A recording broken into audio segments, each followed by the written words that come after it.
one of the things that I started doing is I started looking at the election results as 0 to 100% of the votes, and just let's throw away how many votes there actually are, and just say we're from 0 to 100%, whether you're counting 5,000 people in a county or 500,000 people.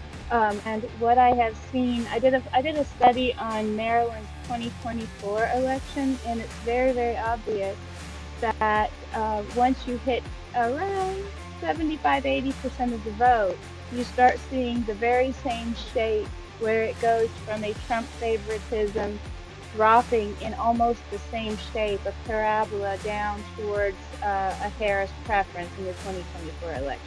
So why would every single county, regardless of whether they're 25,000 people, 50,000 people, why would they all, when they got to 80% of the vote, how would people in that county know that they were at 80% of the vote to start voting highly Harris in order to shift that total ratio? Yeah.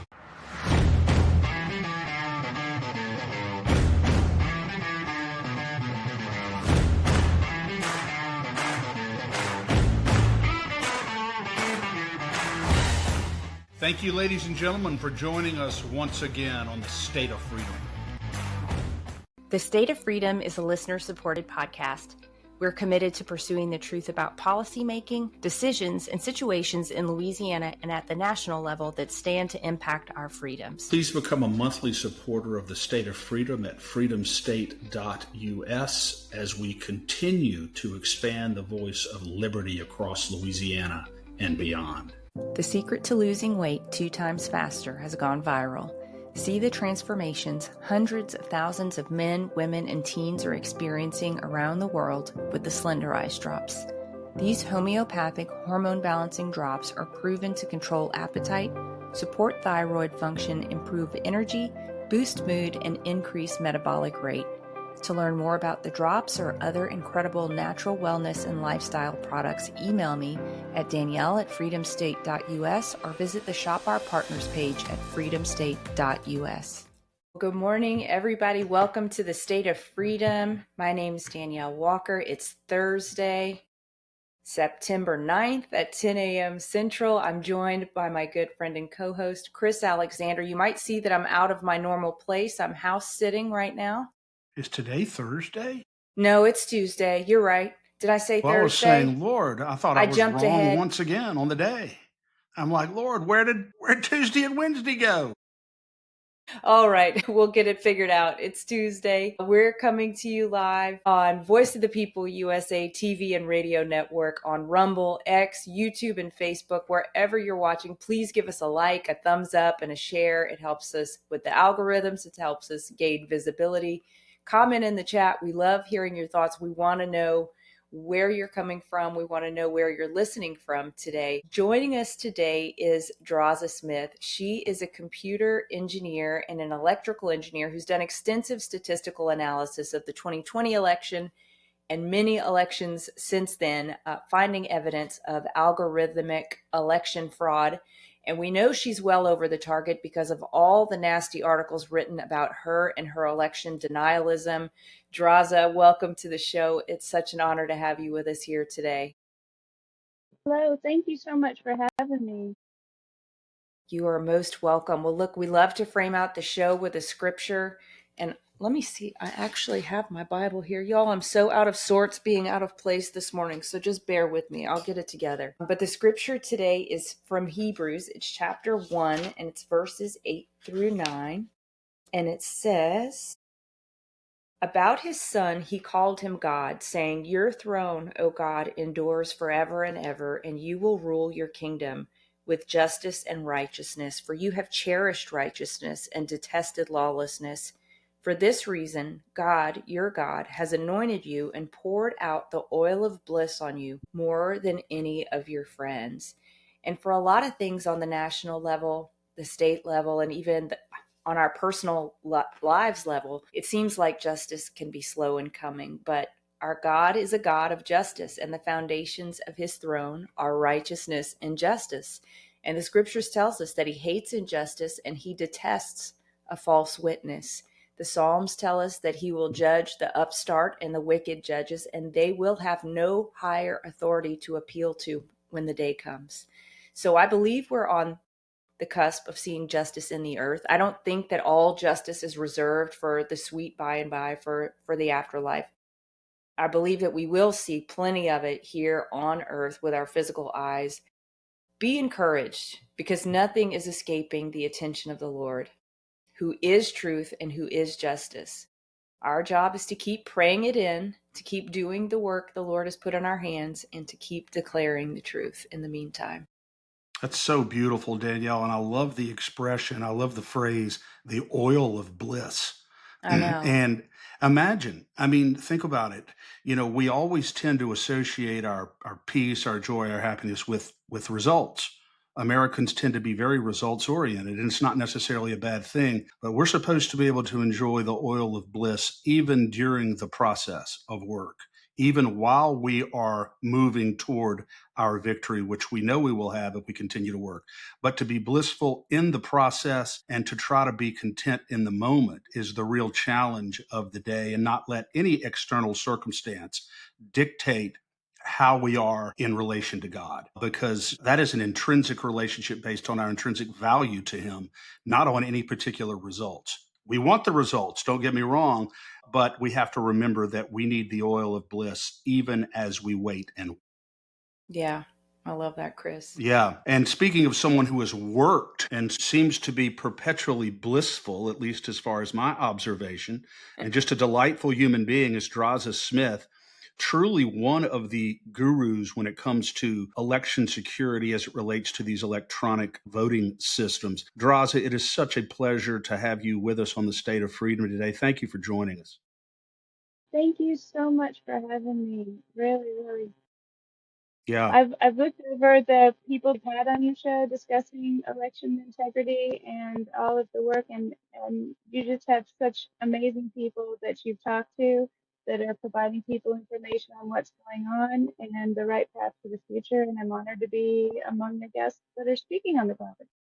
It's great to add you to the list of renowned and prominent guests that we've had on the State of Freedom. You know, Drosba, one of the tired, hackneyed refrains that we get from people who believe in the established election system in the United States is that anybody who opposes that system is somehow an uninformed conspiracy theorist, unqualified to wade into this esoteric subject matter. Certainly, that does not describe you. You're eminently qualified and you've been studying these issues for a long time. But for the benefit of our listeners and perhaps other naysayers, what is your background that you think qualifies you to be able to study this with authority?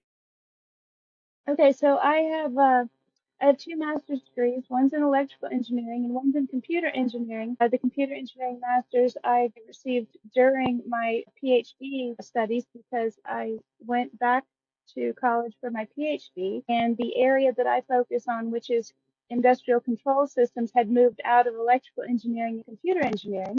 So since my PhD was in computer engineering, I received a second master's degree, and then I made it all the way through my PhD studies, and I still have my dissertation to do. Maybe one day, maybe not. So We'll you're we'll see. almost Dr. Smith? Almost, almost. So you've done all the work. You just don't have the prize. I just don't have the prize.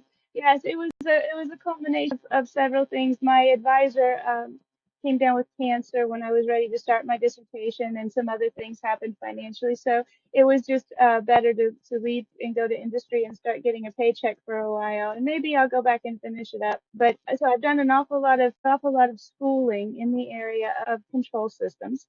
I've worked in industry in the power sector for many years, and I have about 7 patents now in control strategies for mostly gas turbines that are for controlling emissions, controlling Wow. performance, You know, and those are the ones Draza, let that me I'm say the this real quick. I have to tell you real quick.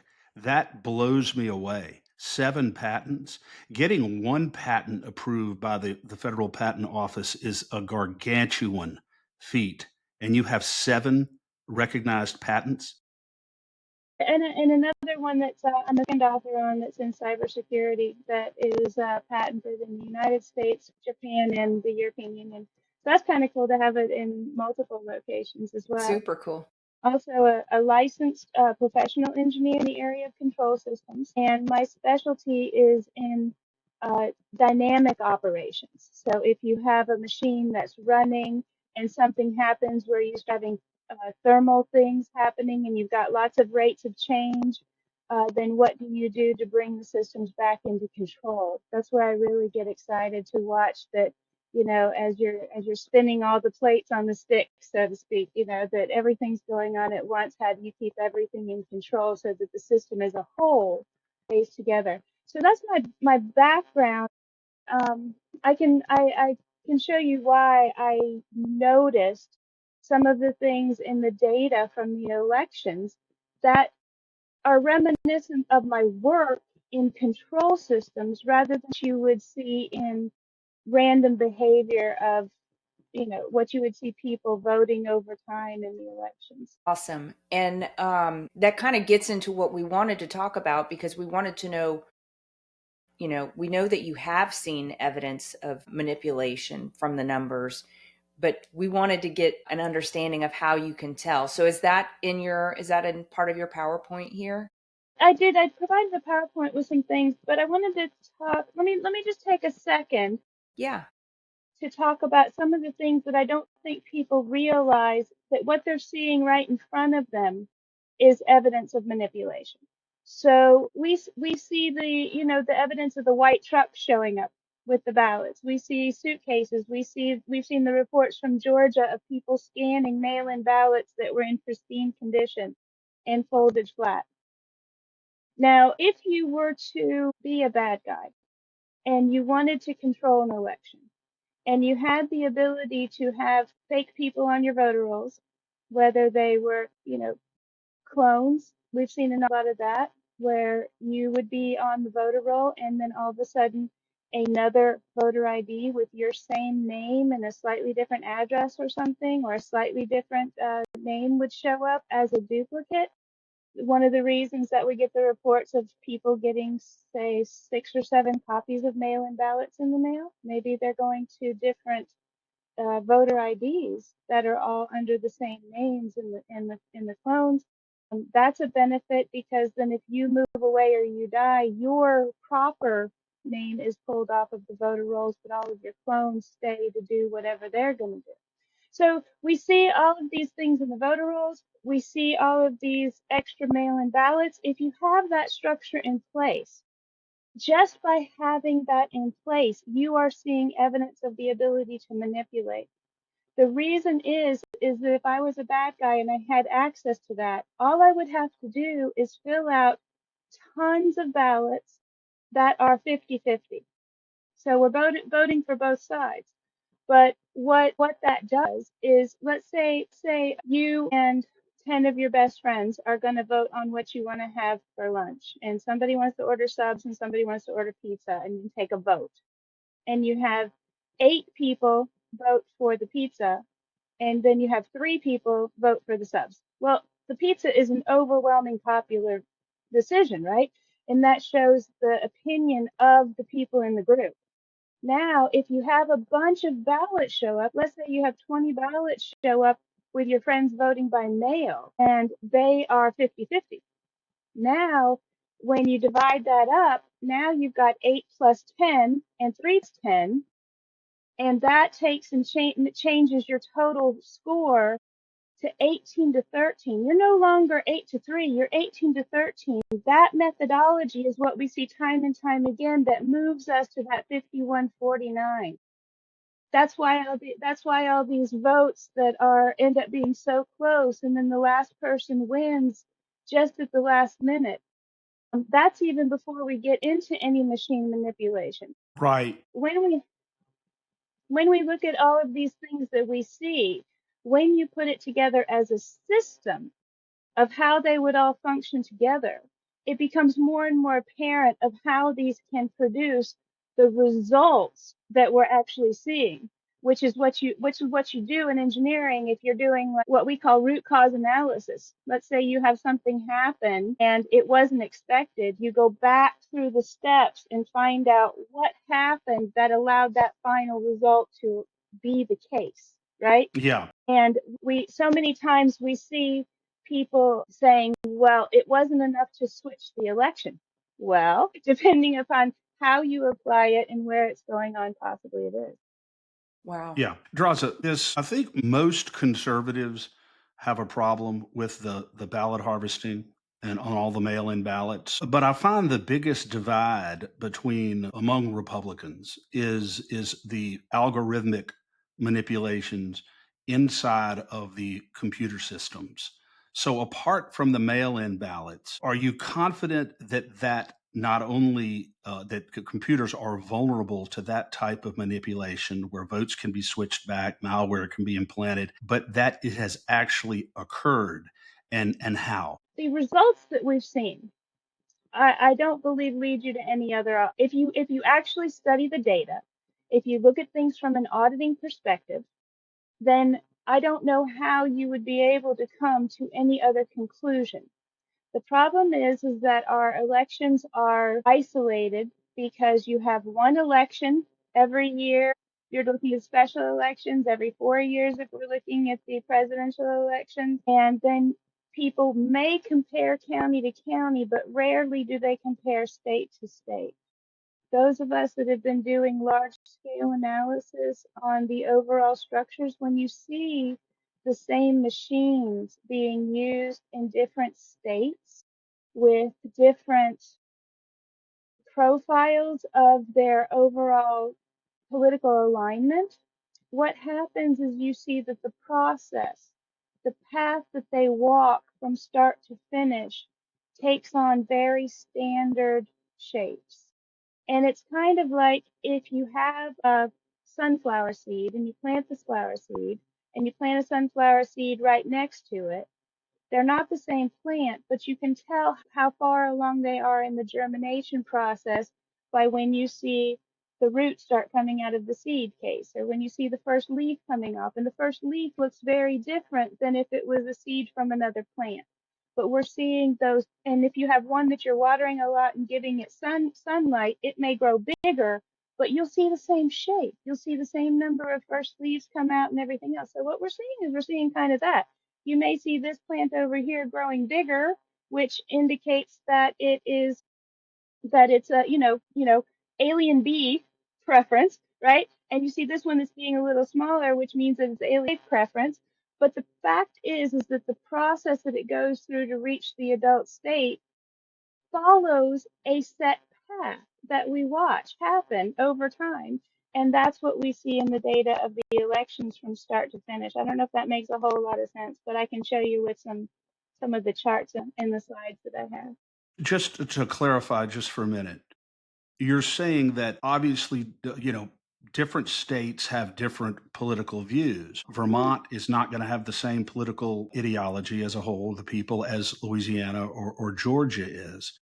And are you saying that when you compare the machine, the computer state by state, are you suggesting that the people who are manipulating the algorithms are careful not to make it look obvious that things are being manipulated in the more conservative states? Is that I'm trying to figure out where we're going here.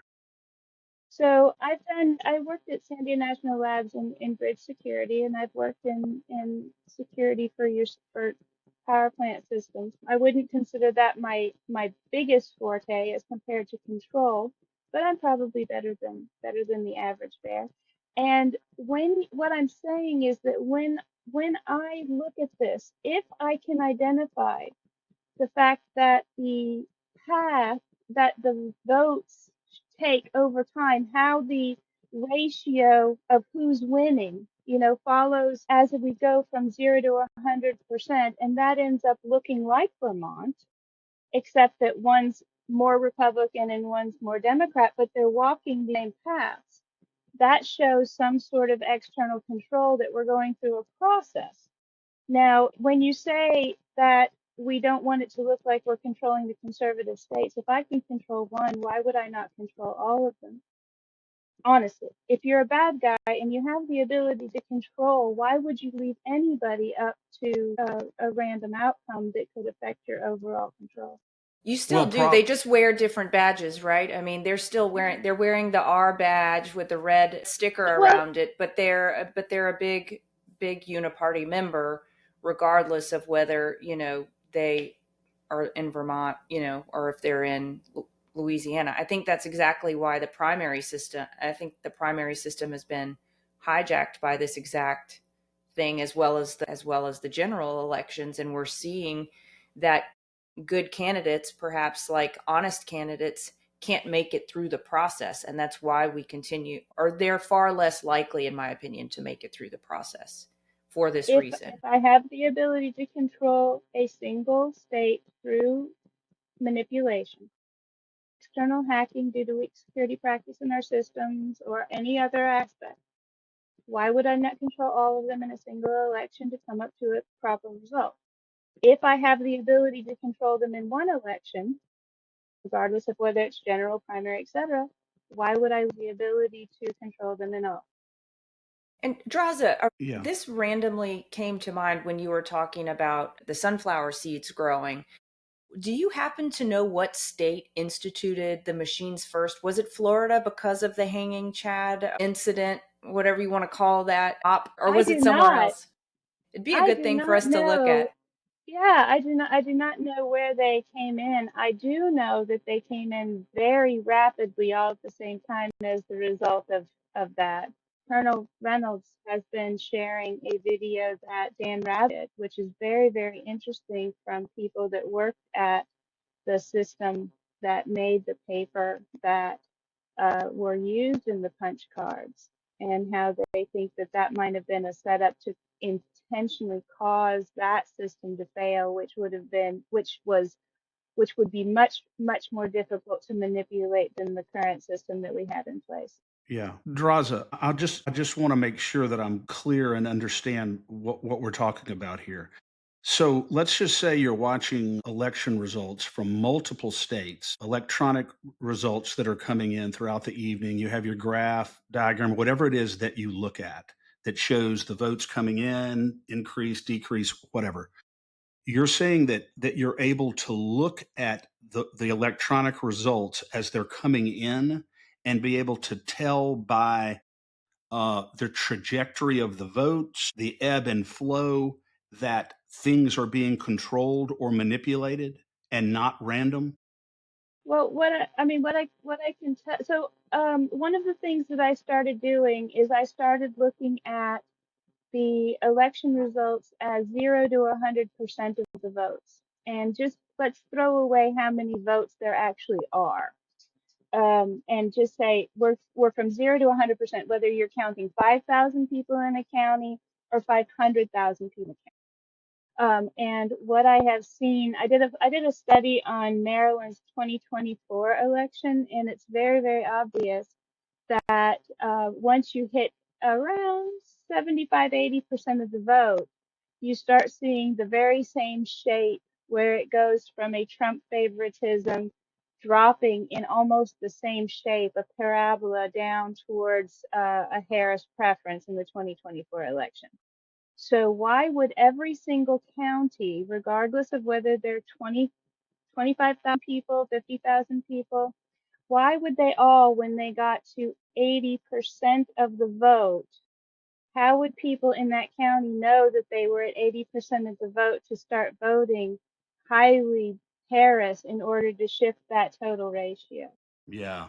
That's so interesting. And I watched recently an interview you did a couple months back with Joe Hoft, and y'all were talking about. I mean, your conversation was an excellent one because I know he has an audit mind, and you're coming from this as a systems person as well, and so y'all are kind of the experts in this. But you did talk about how there was you could detect the difference between human behavior and a program. Would you talk about that a little bit? It's not always 100%. And that's very, very difficult. But when you see people coming in and expressing their opinions, then we don't really care how many people voted before us. We don't really care how many people there are in line behind us. That should not affect how we cast our vote. But at this stage, in looking at the cast vote records, which I have a slide to discuss what that is, but when we look at the cast vote records, which is an audit of how the votes come in over time to aggregate to the total vote count, most people focus on those final numbers, just the final numbers, and look at the final numbers and the ratio of Republicans that turned out and Democrats that turned out. But when you look at how they aggregate over time, Ed Solomon has shown some really, really interesting data that uh, when you look, say, at only people, he's done a lot of work where he will take and split the votes by presumed vote intention, especially in a presidential election where he'll take the votes and split them into two stacks, the people that voted for Trump and the people that voted for Harris or Biden, depending upon the election that he was looking at.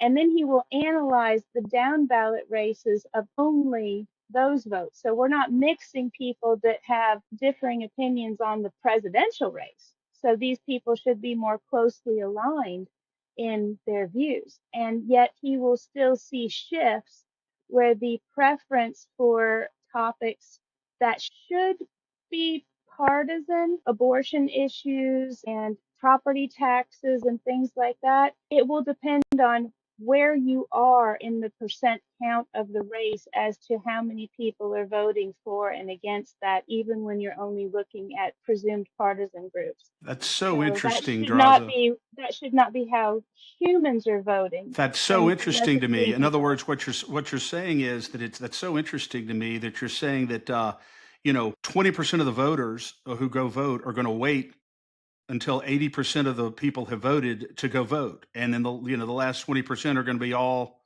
basically liberals that go vote throughout. In Maryland, you're saying in every county. That's like me saying, I mean, I'm from Shreveport, from North Louisiana, which is much more conservative than, say, New Orleans.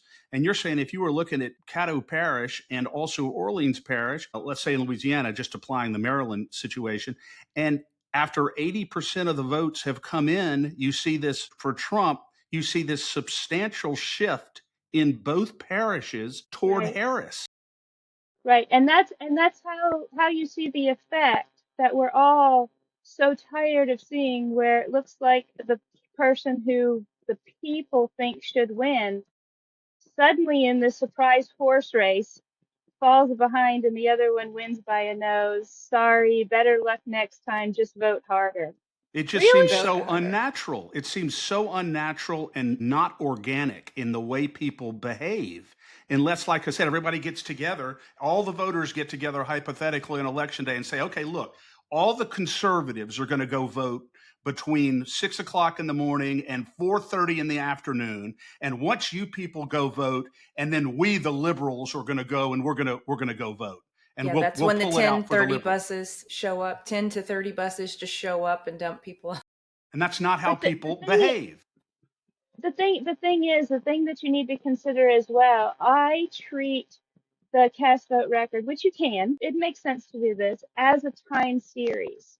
So that the first vote counted may not have a timestamp, but whatever timestamp it happened would be before the timestamp of the second vote that came in, right? So we don't have what's called a deterministic timestamp that we can say what blocks, like you mentioned, that this was Sure. happening. And so therefore, when we're counting a bunch of mail-in ballots, when we're counting people voting early, voting in person, that's where it didn't matter whether they were the last mail-in votes that were counted or the last people that came in and voted. It was still the last 20. Yeah. That adds to the concern for someone evaluating whether this was unmanipulated result. Yeah.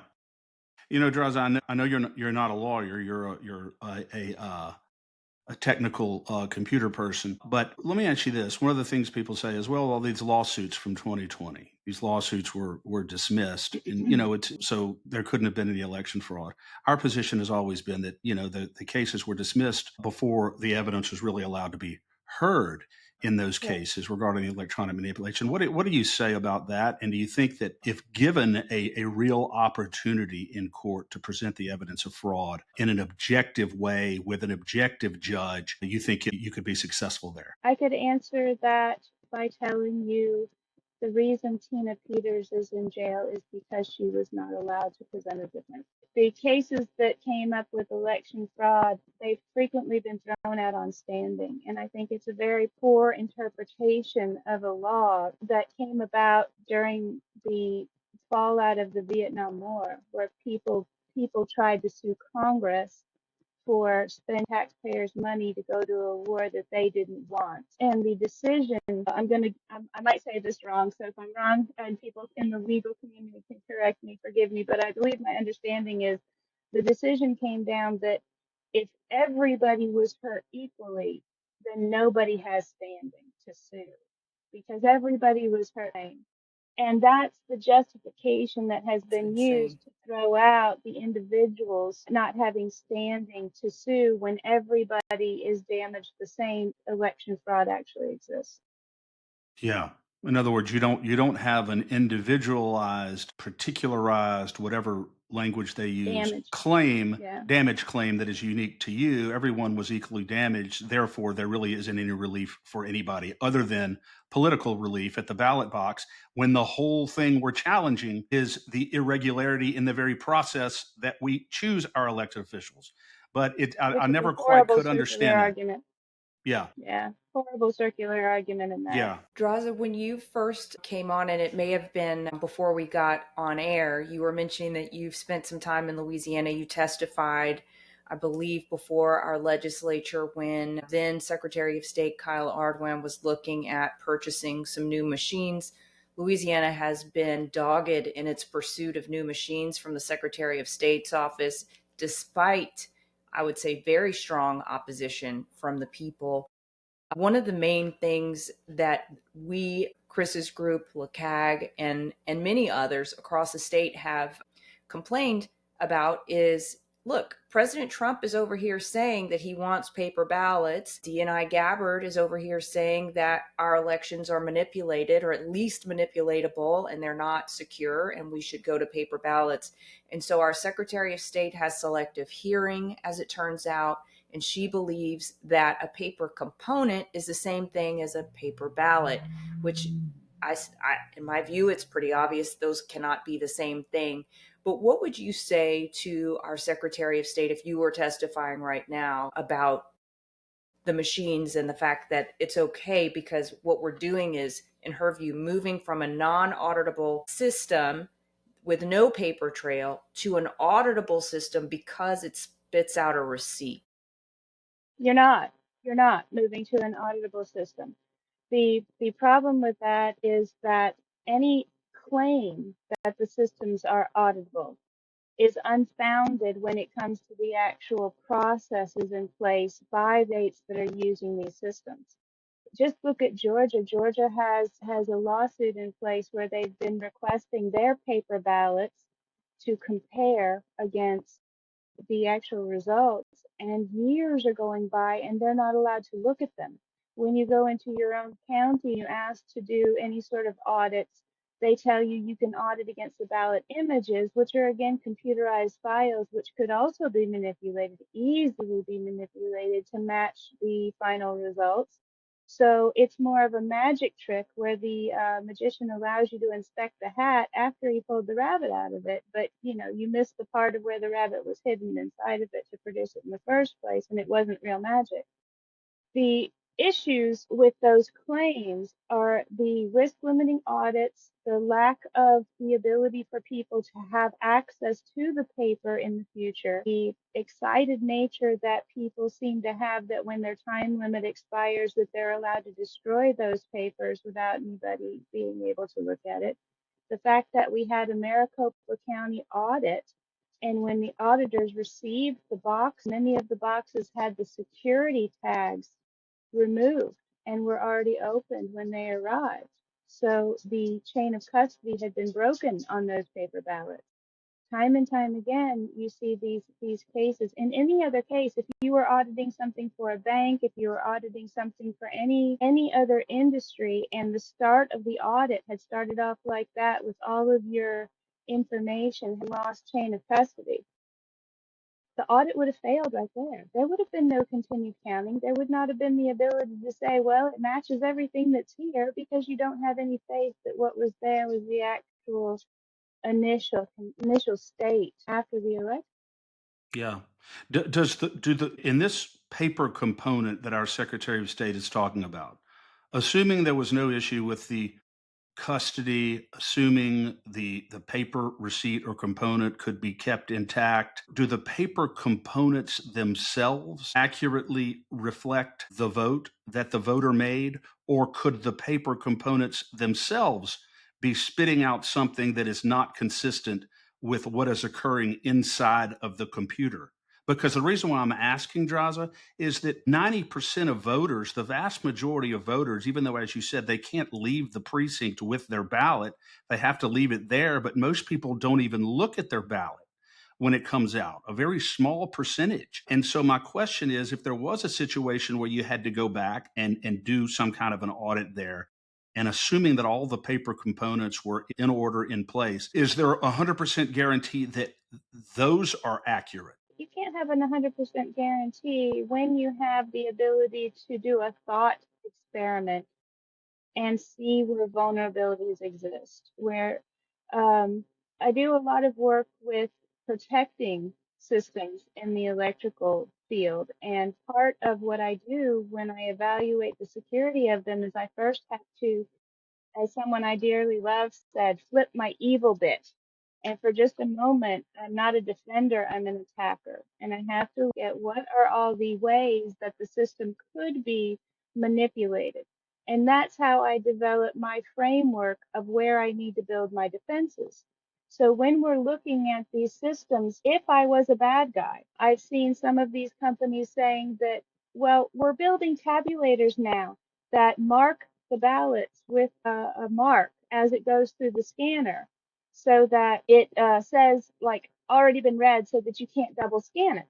Once you have the ability for the tabulators to be printing at the same time that they're scanning, what's to stop them from printing in bubbles, turning good votes into overvotes that are now thrown out, so that you fill in the bubbles for both candidates, filling in bubbles where people didn't vote in down ballot elections to be able to manipulate them? Whether or not the company themselves would be doing it, it would be open for someone to easily manipulate it in that manner. I can easily think of that type of situation where I could affect, in a very secretive, invisible to the person during the election process, and then auditable to show the results, because now when I count the ballots, the number of votes that have overvotes matches. But that was not the intent of the voter.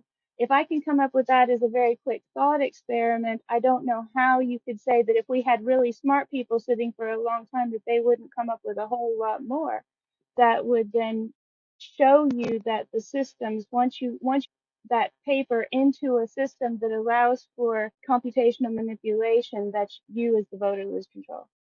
Yeah. Draza, could you tell us or show us what you found in Louisiana? Because I am very curious to know what it is you've uncovered through your research. Sure, I sent you some slides. If you could you show them? I'm Yeah, not as I very I'm can not show. as good Yeah, at doing the presentation. let's see. I Well, like showing graphs because graphs speak to me. I have discovered here we go. doing this that not a lot of people have the same love of graphs. So I'm going to walk through some stuff here at the beginning to get you to understand that, based on my work and what I do, why I have seen the things that I have seen and the claims that I have made and the results of what we're seeing. So if you could go to the first. So when I work in industrial control, we have controllers in all kinds of equipment. If you have a fridge, let's say that this was a refrigerator, and that value on the side, on the left hand side that says SV, that's my set point value, and that's how cold I want my fridge to be. That I can put in a controller that isn't very precise, that'll get close to it, like in the first slide, and then stop adjusting. I can put in a more precise controller that gets closer to that set point, but still is a little cold. Or I can put in a controller that goes and overshoots a little bit and oscillates my temperature, turning on and off my compressor so that we go around that set point and everything on average stays close to what the temperature I want my refrigerator to be at.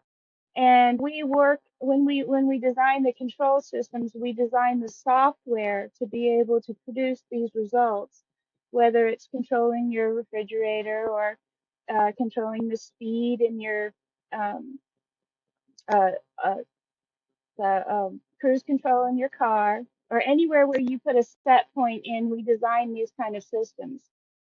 This one is just a proportional controller where it looks at how far you are away from your set point and then makes a proportional adjustment to the system to get you back to where that set point should be. If you go to the next slide, there's a more advanced control where you have an integral controller that takes into account how far you are away from that set point and kicks the system harder when you have a further way to go and slows it down as you approach the set point, and therefore provides you a faster response to get to that set point. You don't have to wait for the system to slide in. And when we have a proportional controller that you see in that B side, you can see where that proportional control kicks in and tries to push us closer to that set point, so our fridge is going to get colder faster, right? Okay. So these are the kind of shapes that when I look at the system analysis over time, I can see how my systems are responding based on the math that is in the actual control system of what I'm trying to achieve as a result of the machine that I'm programming to a set output. Okay? So the data that I've been able to get for the elections, for the most part, if you go to the next slide, in 2020, we were able to get one cast vote record. The cast vote record, it doesn't, it made very clear. But the cast vote record is just a table, like a sample of here is shown, where we have the CVR number, the ballot in order it's cast, right? The second column is the tabula that ballot went through, and then which precinct it was from. You can see there's no identifying data in any of these columns that show who the actual voter was, when the vote was cast. You just have what we call metadata that describes the ballot to be able to see how the election stacked up over time. The last two columns show the vote for the president. The first column is Biden, and if that bubble was filled in, it got a 1. The second column is Trump, and if that one was filled in, it received a 1. And then you can see anyone that has a 1 in one column should have a 0 in the other one, or that would be considered an overvote. Any of them, like the fifth, 1, 2, 3, fourth line down that has a 0 in vote, means that somebody voted for a third party candidate that I didn't include in this slide. So this is the idea of the data that I've been working with. And if you go to the next slide, this is my best example of the way that I look at the data over time. So if you had a marble that, let's say, the Biden votes were going on one side of the scale and the Trump votes were going on the other side of the scale, then that middle pin that's going over that gauge in the center would move back and forth over time as you put the marbles in each side of the pan, right? So what I do is I do a plot that is basically for every single vote as it's cast, how does that needle tip move as we add the next vote? And that's called the cumulative ratio. Just understand that when we're looking at a cumulative ratio for something like this, Wichita Parish, is that right? Washita, yeah. Wichita. only had about 23,000 voters.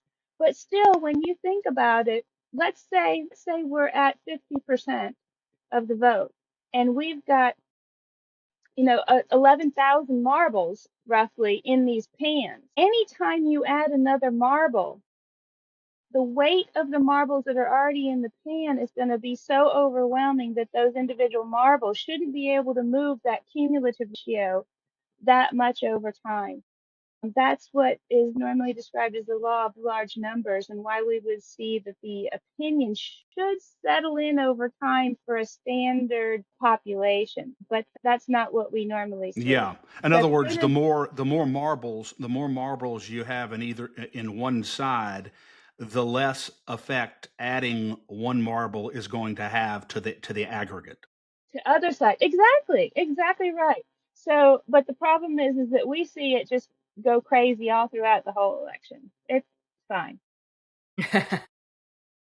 If you go to the next slide, so this is that result of the actual election, and this is how that needle moved as we went through 0 to 100% of the vote. Now you can see the very first votes are very, very heavy towards Biden.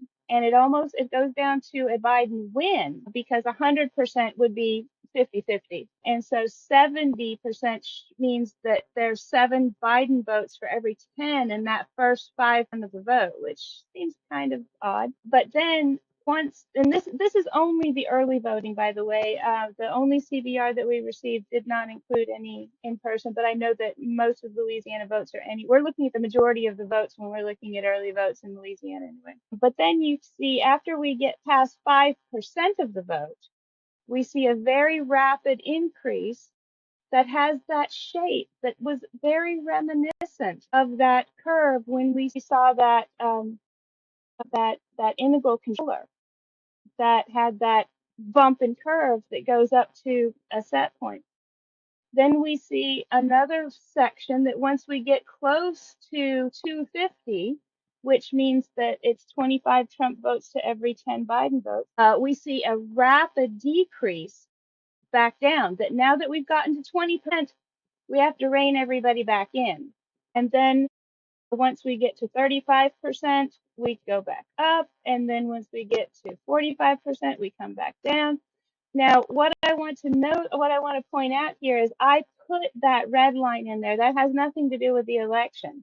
But from my perspective, this is how a system would respond if we have a controller that is controlling around a set point, trying to make sure that we get our final value to hit that 150 or 15 to 1, 3 to 2 ratio as a result of the final county. If you go back to that second slide, the one before that, the one on the right that shows that Yeah. oscillating controller, that's very, very similar. And these are the kind of shapes that as a controller I saw in the actual results, which doesn't make a lot of sense when we start seeing that this is the way that the people should be voting.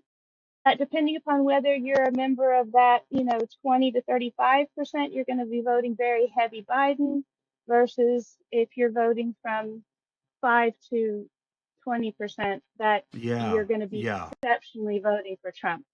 You Okay, know, so if you go back to yeah, I just find this interesting because it doesn't reflect any kind of a real pattern. At some point, a pattern has to develop that you can sort of observe and that is predictable.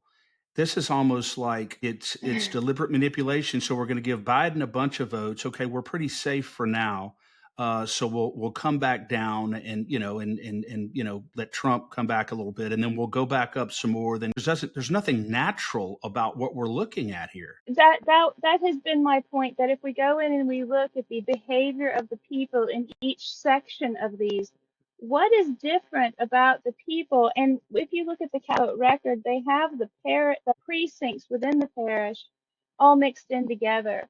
So it's not like this is the result of a single precinct within the parish that would have a particular political differentiation from a different Great precinct. point.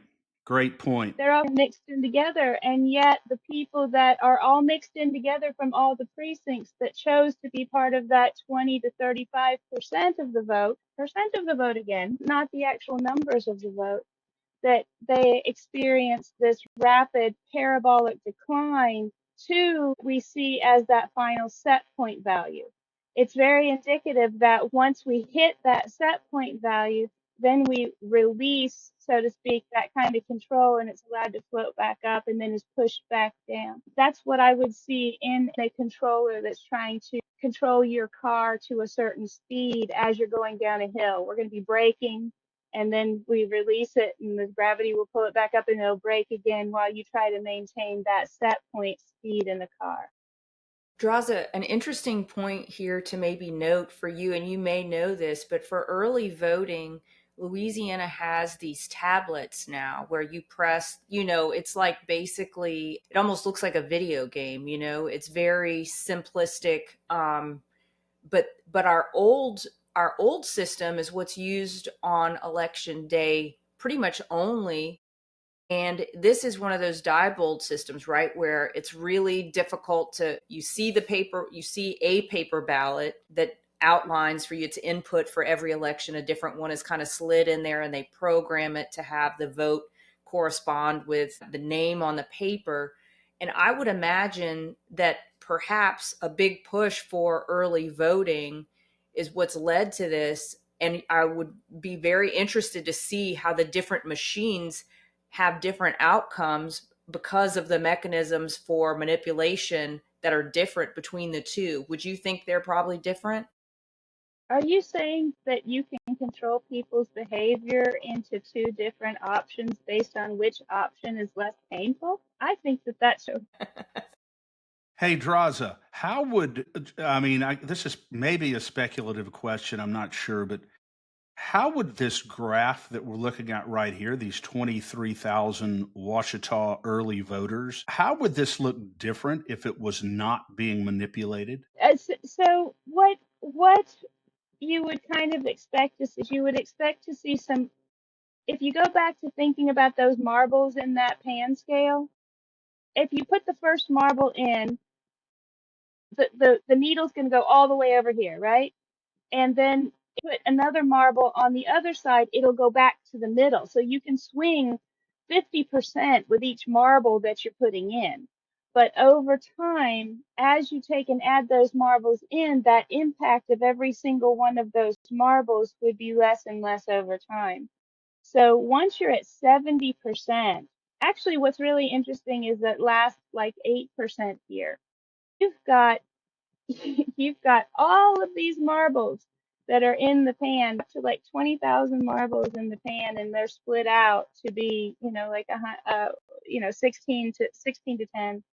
And all of a sudden, the very last votes come in are so preferential on side that they can actually move the cumulative ratio so that that needle on the scale keeps going in the Biden direction.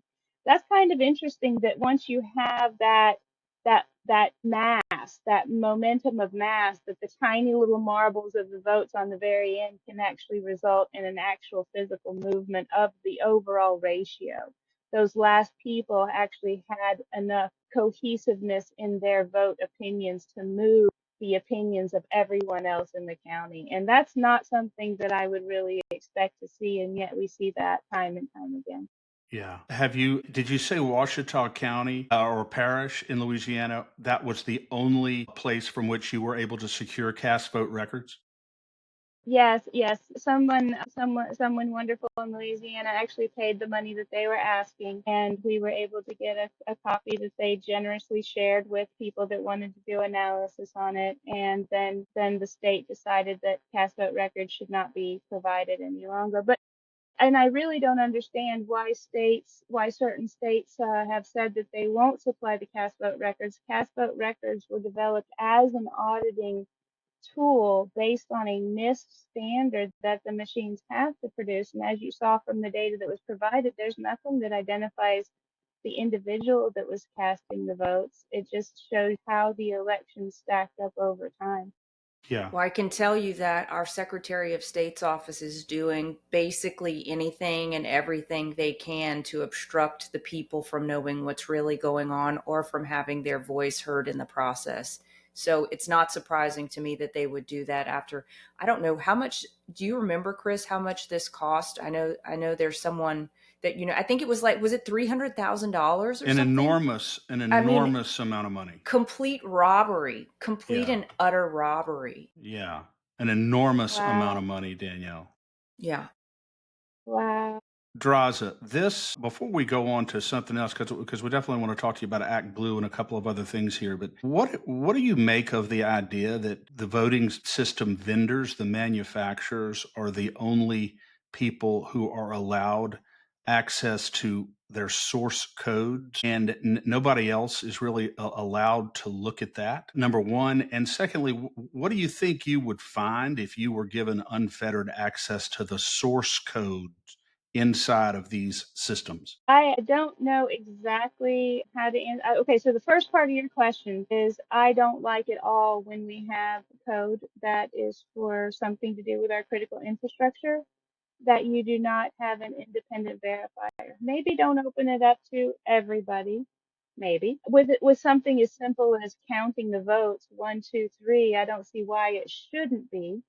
But if they want to hide behind IP and they're a private company, one that raises the question, why are private companies allowed to be the controllers of our public elections? But the second thing would be that anyone who has code hires independent uh, auditors and verifiers to walk through the code and do a full analysis and do an independent verification that what you're doing. We would never want to have software that controls um, safety or other life aspects that wasn't independently verified by people. When you're doing your own work and you're checking your own work, you get that tunnel vision. You make assumptions that you did that right, you did that right, but that's why the troubleshooting takes so long when you're writing a code because you have to go back and figure out where that thing that you knew was right, where you actually had the coding error in it. And you miss that if you don't have somebody independently verifying it. Yeah. And then you have the additional problem of what actually is put into the machine, even if somebody else is allowed to independently verify the code because software is so malleable that even if the vendors were being 100% honest, that who could modify that code. If you into the solar winds hack, which maybe people are very familiar with, Yeah. the solar winds hack was a result of supply chain infiltration, where the hackers were able to get into the code development and put the back door into the actual code. So when people were doing real work and real updates on their system, they were just putting the tools in to take over exfiltration of data from all kinds of systems, including our governmental systems. If that could happen there, I don't understand why we would trust that it wouldn't happen in an election system. And Yeah. Draza, would you also speak to the threat of AI when it comes to our election infrastructure and software? Because what you have to say about it is absolutely terrifying. I was just talking about this. I've been looking for it. I saw an article and a presentation earlier in the year where people were talking about the ability to develop malware now on top of an AI engine. So where our systems now we feel protected by these companies that we pay our very good money to, the McAfee's and the Nortons and everybody. And what they do is they have a library of blacklisted malware codes that have fingerprints essentially, that when they detect those fingerprints, they quarantine the files or they block those files and then they don't allow that to impact your system. But back in March, I think someone wrote a very interesting paper about building building a malware product that's built on an AI engine that you give instructions to be able to change its own code in the vein of genetic algorithms, where genetic algorithms are used to produce code that is slightly different but produces the same output for different reasons, looking for optimal throughput or using different portions of an FPGA chip or things like that, you end up with multiple forms of code that still produces the same output and the same results that you're going for with the code that you're running. So that would just wreak havoc on anybody that's currently doing the standard fingerprint type analysis of malware attacks on our computational systems. And I saw just a couple weeks ago that the first fully functional version that they have labeled prompt lock was discovered by an engineer at ESET that is built on OpenAI's AI framework to be able to do that, rewrite its own code, automatically modify your log files, do whatever it needs to be doing while it's in there doing whatever sneaky thing it's being programmed to do as a final outcome. Our systems in general are not prepared for that. Mm-mm. And our election systems, if we stay computational, are definitely not programmed for that. We have one system now that they have been touting that actually meets the VVSG 2.0, the voluntary guidelines for security as put forth by the EAC. And those are already 4 years old before the first system was even being able to meet those. And the criteria within that structure is woefully behind the times to be able to stand up to something like this. Mm-hmm. Wow. Do you know the name of the system that is the one that is the VV, whatever you said? I believe that was the Hart InterCivic model. Okay. But I don't know how. I don't have insight. Someone who's more of an expert like Clay Tariq would have better insight into what the actual testing and criteria was achieved to get that certification. I don't have that level of insight into it, but I do know that they've been touting that that one did pass whatever bar they set for meeting that criteria. But it's at best 4 to 6 years out of date when it comes to dealing with any kind of hackability or Right. Which yeah. in computer world is decades. It So. is Yeah. decades, yeah. So there's no difference, Draza, in your view, one electronic system to another as far as security? No, no. One of the things also that I think that, and I'm going to go off on a tangent in my own personal view of the world, is that part of our problem in not understanding our results is that we're losing more and more our sense of community.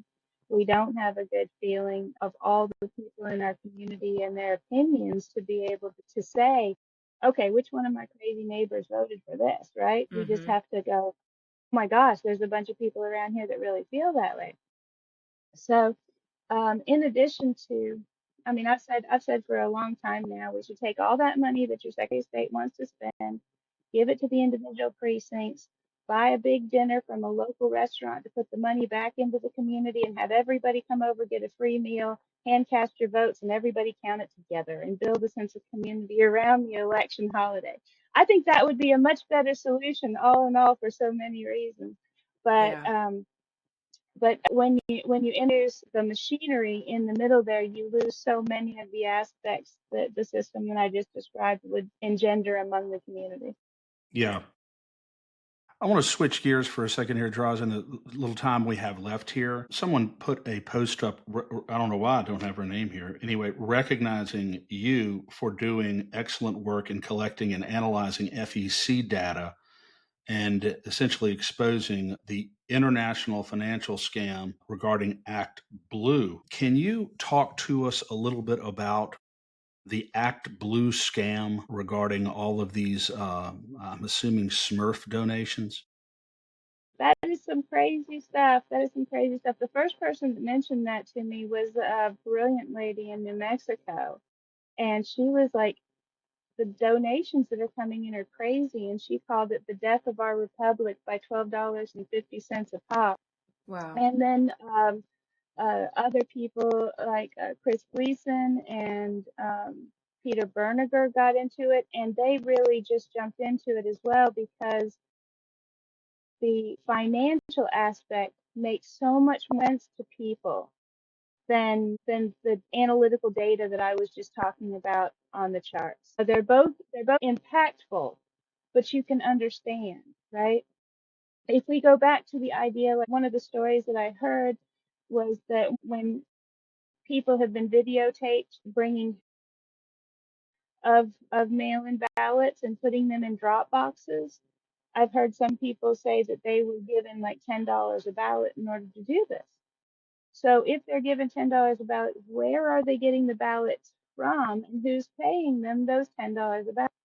So when you look at what we're seeing in the FEC data, and it's been a lot of abuse of retired people, people that are unemployed. I think that that was intentional so that you don't have any conflict of interest with an listed employer per se, but people showing donations of making $12.50 donations or $2.50 donations, five 500 times a day to 400 different committees and commissions. And I mean, how do you even decide 800 of the committees and commissions are worth your $2.50 that you're donating to that one? It was just, and it was, once we started digging into the data, it was absolutely ridiculous how it was spread out.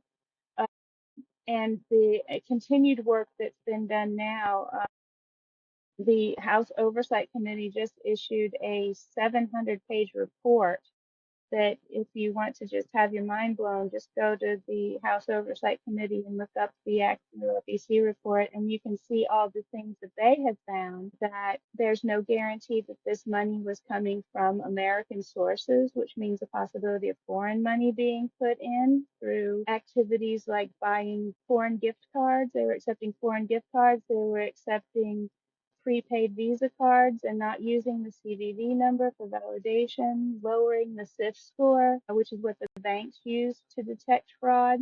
So many things that were actively put in place to not catch anything that could have been questionable. And they're not the only ones that are doing it. Yeah. They're just the worst. They're the worst participant.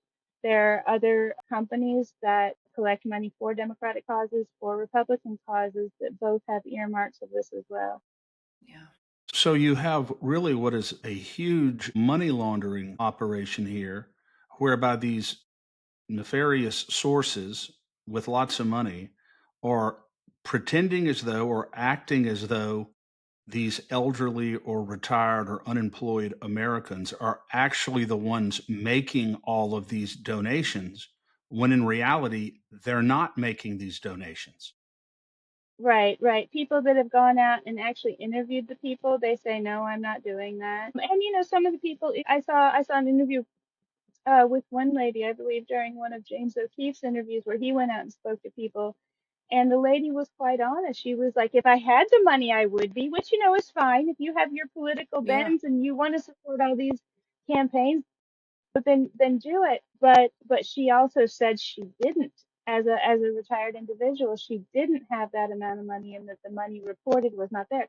And that actually lends itself to an additional issue that I thought of, because you're actually conscripting really good, willing almost victims from, because if you find someone, say, who is listed as retired, who makes one or two donations to a Democrat or Republican cause, if you then use their name in this reverse, identity theft kind of operation, and you make continued donations in the areas that they would support if they had the money to do so, even if they notice it, would they complain? So without people doing independent investigation to see the scope of it, it was going on for quite a while. And Draza, another point on that is, do the candidates even know this is happening? Because they're raising a lot of money. It's small amounts. I mean, a lot of them probably aren't even looking at their campaign donation records, right? They have like a treasurer that does, I don't know the level of direct culpability the actual candidate has. There's something larger at work, in my view. And the other piece of this is all of this money is coming in, and it helps to create the illusion of popularity for a candidate that nobody wants, or that's not the true winner of the race. Not only that, but the other rules have been structured. When Tulsi Gabbard, who I think she's awesome, when she was running for president, if you recall, she was not allowed to be on the stage with the primary people in the Democratic Party for some of their final debates, which didn't necessarily reflect her personal popularity within the actual Democratic side. But they had rules in place that you had to have so much in donations because it was federal. Those had to come from so many different states and everything else. So it was like if you weren't receiving this kind of support through this manufactured structure, you would fall out of the donation structure they were defining as the criteria your campaign had to have in the show of support in order for you to even be able to be involved in the debates to further Yeah. your And they're popularity among your manipulating supporters. and they're manipulating where the money's going, therefore indirectly controlling who gets to be on the stage and who doesn't. Correct. Any inkling of who's behind it? Is it the parties themselves? I mean, obviously the parties must be a party to it because they created the rules that follow the money, or does the money follow the rules? The amount of money that is coming in is on the order of billions. When you add up, the death of America by $12.50 a pop. Yeah. Huge amount of money coming into campaigns. I don't have insight. People that I trust say certain things, but I don't have the insight to give you my own personal evaluation as a good engineer of actually evaluating the data to say where that is actually coming from and if the candidates know that it's happening. Hey, what about how would you compare this to Act Blue to Win Red on the Republican side? The earmarks are there. The earmarks are there. The magnitude is hugely different though. And without having a better understanding of the machinations behind, like just like all the questions you're asking are all the questions that I was asking as well. Who's doing it? Who's making the decisions? Yeah. How are we deciding that this particular campaign is today is the day that 50,000 people are going to donate $25 to this candidate? Who's making those decisions Right. that are some of the earmarks that we see in the data? And where's the For money what actually coming purpose? from, as you said, Draza? Where's the money Where's the actually money coming actually from? coming from? Where's the money actually coming from? The amount of I am I have my own concerns of the people that want to see our elections manipulated, that it would have be coming in from countries that don't necessarily have our best interests at heart. We saw other types of manipulation, like the FBI releasing the data that China was importing the fake IDs to support Yeah. fake ballots and things like that. Whenever you see, again, like I was saying before, when people say, well, it wasn't enough to change the election, when you add up all of the aspects of everything that's going along, that this little bit by this entity, this little bit by this entity, this little bit by this entity, you end up looking, like all full of arrows. Yeah. Just extraordinary. I mean, the total lack of transparency, the duplicity of it. I think the only thing that's probably keeping many of these people, good Americans, from, going crazy over this and really, really getting very upset about the whole thing is the fact that it's not actually their money. They're not actually making the donations. They're using their names and their identity, but it's not really their money. But I still think I would be pretty upset about this. It should be so it's very, very funny that the FEC donations, all of the donations that you make to campaigns and committees through the political structure are not tax deductible. So with all these people showing all this money going through, it's not even like they're able to take tax deductions on these donations like if you were donating it to a charity. So when people see this is actual money that they can see that's going to causes that they may support. that are outside of their ability to support, and they wouldn't be necessarily as upset in that regard. I would be upset about people putting money, in my opinion, into anything. I Well, haven't you're seen saying anybody do because you have to, anything. they could get in and have some problems if it's believed that it's actually them making these donations as far as taxes. Well, when you're in the retired sector, that Well, that's becomes a true. little That's a good less, point. you know, a little. Yeah, What are you doing? You're pulling out of your Social Security money. You're pulling out of your retirement money that you've already paid taxes on, et that's cetera. a good So point. that again, that's another reason that it was a lot of abuse for the people in the retired and unemployed sector. Wow. That's incredible, Draza. I just appreciate you so much and thank you for walking us through this. I think for me the most revealing thing is what is happening through our early voting in Louisiana, because I truly believe that the early voting is perhaps more manipulated, or at least it's more manipulatable than these ancient machines that we're voting on. So if we could ever get our hands on a cast vote record from these ancient machines that we vote on the day of, I'd love to get that to you so you could do a side by side of these two, because it's absolutely astounding what they're able to do with these tablets, and the technology is just ripe for fraud. Yeah. And it's. I have one of my very favorite quotes. One of my very favorite quotes is Isaac Asimov's any from the Foundation series. Any technology sufficiently advanced is indistinguishable from magic. So once we start putting so much technology into these simple processes, then it becomes indistinguishable from magic, and we have no understanding of how that person got into office or how the rabbit came out of the hat. Yeah, Yeah. absolutely true. Danielle, do we have time to ask Draza briefly about this audit in Pennsylvania? Ask Draza if she has time. I don't have Draza, time. do you have a minute? I know that there was supposedly some audit or reexamination of some election results in Pennsylvania that was done I fairly don't recent. have a lot of data currently. I Okay. don't have a lot of data currently on that. I did see the results. This is talking about the state senate seat. Yeah. Yeah. So that became very, very interesting because when you looked at the data, what it showed was that, and Ed Solomon has an awful lot of evaluations that mathematically show how this has happened in other areas.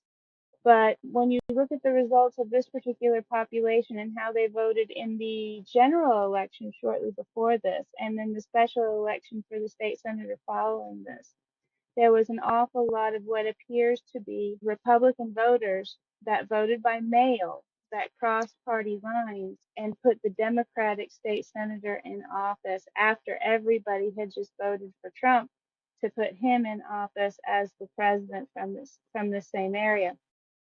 So the processes that we have seen in play in order to produce an overall result, you have to take a little bit from every single part so that nobody ends up looking like the problem child. So if you are able to manipulate a small amount of votes every single day, a small amount of mail-in votes every single precinct, then everyone is now an inlier because they're all doing the exact same thing. We've got the same percentage of Republicans crossing over to support the Democratic candidate. However, when you think about people, if everybody's doing the same thing, that's a problem. Because if everybody is an exact inlier right on top of each other, that becomes problematic as one precinct being a significant outlier and is also indicative of some sort of manipulation. Yeah. Yeah, I'm glad we got a chance to briefly ask you about that. It is just extraordinary to me, Draza, the work that you have done to really, really, really dig down into this and also to explain it in a way that is understandable. And thank you so much for your work that you're doing. Well, thank you so much. The math has been something that I've been able to contribute because I don't have the skills of people like you who speak so well and bring the voices out to the people. So I appreciate you doing what you do and our people that are fighting for the legal battles and all of us that have been working together to bring change to this very, very critical topic. It's true. It's a real body of Christ moment, I believe. No question about it. And I don't think you understand the impact you're having or the niche that you're filling. So God bless you moving forward. And we hope to get you back on. Thank you so much. Thank you, Draza. We'll be talking to you soon. Well, Chris, what do you say we go to a quick ad? Yeah, let's go to our affiliate sponsors briefly. And I cannot wait to debrief this when we get back. Meet the world's first living, full-spectrum, certified organic CBDA hemp extract. Nessa's hemp oil was extracted from seed to bottle without chemicals, solvents, or heavy metals, and it surpasses world-class standards for purity. This pure and powerful CBDA has been proven to reduce aches and pains, ease mental tension, and promote better sleep. To get yours today, visit the Shop Our Partners page at freedomstate.us. All right. Well, what'd you think, Chris? I think she's unbelievable. I mean, and it's such a technical area, but the way she explained it, the way she explained the graph, the way she explained sort of the artificial inputting of votes at various times in order to ensure that the threshold that they want, i.e., the result that they want at the end of the night, is achieved. The thing that strikes me most about her graphic is that after a period of time in any election, Danielle, you're going to start to see a pattern. The more votes that come in, you're going to start to see a pattern developing, and the discrepancies are going to get less and less. But on the graph we saw, it's like this, then down here, then a little bit, then it kind of goes even, then up here. It's like it's all over the place. It doesn't seem to be a natural progression of results. And the other point that jumped out at me was the fact that how is it that the last 20% of the people who go vote in a given county or a given parish are all going and voting for the same guy, Right. or the same lady in a race? It's like, did they all get together and say, okay, we're going to make sure that the last 20% of the votes here are going to be all for the Democrat? That makes no sense either.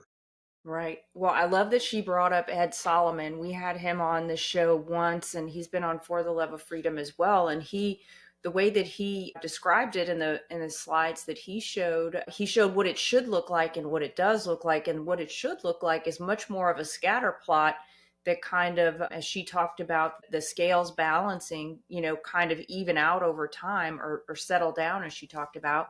Whereas what we're seeing is that kind of herky jerky thing. And what a gift she is to the election integrity movement, and what an absolute gift it is that she had time for us as we're going through this process of looking at these machines. I think it's so important that we continue to bring on these expert voices who can speak into the fact that they are not only manipulatable, but they are actively changing the outcomes of our elections right now.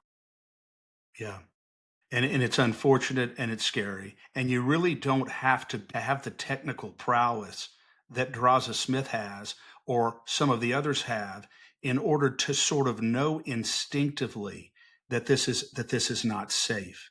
This is not a safe process. And the only people who are continuing to push for this are the people who have a real institutional interest in continuing things exactly the way that they are right now. But I'll tell you that the vast majority of Louisianans and probably the vast majority of Americans fully understand how vulnerable this electronic system is. My 12-year-old Danielle, Jenin, and Eli, who's 17, they know how vulnerable computers are. They know how cyber experts can hack into computers and manipulate things. It's like the only people who don't understand how vulnerable we are the professional politicians and the bureaucrats who want to maintain the current system. You know, Chris, I think an excellent test of this is how much they're listening to the people. If you believe that you were truly elected by the people and you believe that the purpose of your role that you were truly elected to do is to serve the interest and the will of the people, would you listen to the people or would you not? And I think Great question. the people that we see who are listening to the people are probably ones that slipped through the machine's cracks and got through because the people were so supportive of them they beat the algorithms or something. Because I have to tell you, by and large, the people that we are seeing in office in this state are people that are not listening to us.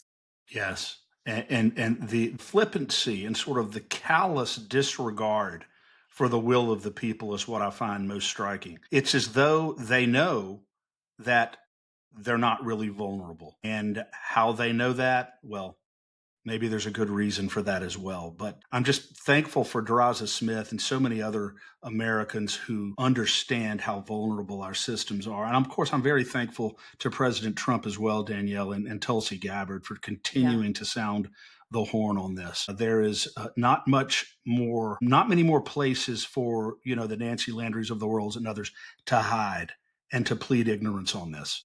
that's right. And if you want to see her in person, I believe you can see her this week and next week. The Horse and Pony Show of voting machine demonstrations is continuing at the old governor's mansion. It started today at 9 a.m. I believe it goes to noon, but you might want to double check me. This is the clear ballot, clear vote. And Thursday is ES&S, I believe, from 9 to noon. So go and make your displeasure known. Not that they're asking, but we should voluntarily volunteer the information that we're against these voting machines. Amen. And then tomorrow, same time, same place, Brad Zerbo will be joining me on For the Love of Freedom to talk about his absolutely outstanding documentary, Codex 9/11. Really looking forward to talking to him about that. It is his debunking of the traditional narrative of 9/11.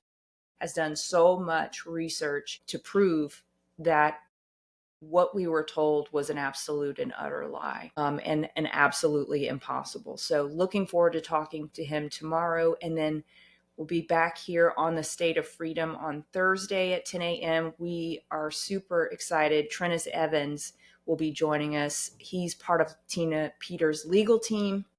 As you may know, September 11th is Thursday, and it is also Tina's 70th birthday. So we will be taking the opportunity to spotlight her case, to honor her and her bravery, and to get an update from Trennis on where her case stands. So I cannot wait for I know. that. And keep praying for Tina Peters. This is Yes, such a gross miscarriage of justice that's occurring here. And it's a situation that absolutely begs for justice.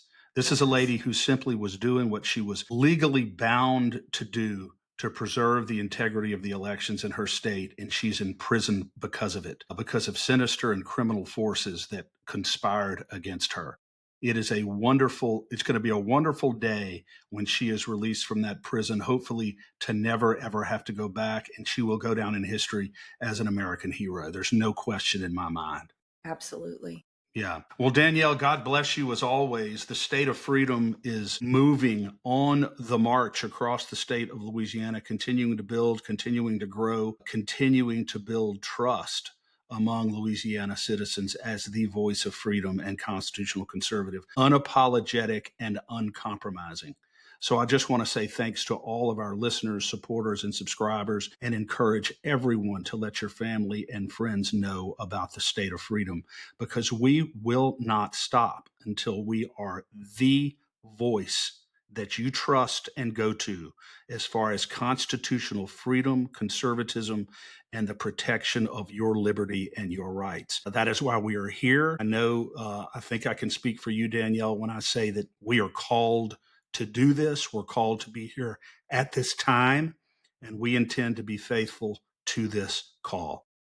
Amen, Chris. Well said. Absolutely well said. So grateful to be here with you, Chris. And also, please, just a reminder to support LACAG. LACAG is beating down the doors of all kinds of bad legislation during the legislative session, but they are still highly in action outside of session with tons of issues that come up. As you know, the carbon capture issue has been one, election integrity, another issue. The list would surprise you. The list would surprise you. Yeah, yes, and you're in all likelihood you're not going to hear it, at least the truth of it, from many of your elected representatives. You know, Danielle, I was in Forest Hill last night, which is right below Alexandria, and had opportunity to speak to probably 115, 120 people who came out on a Monday night out Wow. of concern for this carbon capture sequestration racket here in our state. And I went through, a legislative briefing regarding the delegation that's from Forest Hill, the two reps and the senator from up there, a number of very critical votes, how they voted, what they did. And I love being transparent with voters. I love telling voters how your representatives and how your senators, good, bad, and ugly, are voting on an issue that is of profound importance to you. And here's the issue, and here were the votes. So that way, when they go to vote at reelection, they're going to have the opportunity to make an informed choice that's based upon actual data, actual record votes, instead of simply relying on what their representative is coming back home and telling them. So I'm very humbly proud to be able to provide that service on behalf of LACAG to voters all over the state of Louisiana. Yeah, and you do an excellent job of it. You're very faithful to the truth and to the facts, Chris. So thank you for that. I appreciate it, and I know You wouldn't have me if I wasn't, and I That's true. certainly do not want to be one of your casualties. That's true. I know the people of Forest Hills also really appreciated what you brought last night. So thanks for making the trip, and thanks for telling the truth, Chris. You bet. And thanks to Bert Calais, who rode up with me, a great supporter of LACAG and just a great American. Bert, Yeah. if you can hear me, God bless you, sir. Love you. All right. Have a great one, Chris. I'll see you back here on Thursday. Love you. Take care. Hey, Danielle Walker here. I'd love for you to check out my online boutique, Luxe Lion. My mission for Luxe Lion is to showcase innovative African designers and sustainable, mission-driven brands. To do that, I bring you stunningly beautiful handcrafted jewelry and accessories from some of my absolute favorite places on earth. Small batch wholesale for storefronts is also available. Join me in celebrating African artistry and shop now at luxelion.us. Use promo code FREEDOM for an additional 10% off your purchase. Thanks for joining us today on the State of Freedom. Be sure and check out the show notes for this episode. You can always go there and find the calls to action and resources mentioned in the show, and you can find out more information about our advertisers there as well. If you want to learn more about us or support our work, visit freedomstate.us. To get involved with Louisiana Citizen Advocacy Group, visit lacag.org. We'll see you next time. God bless.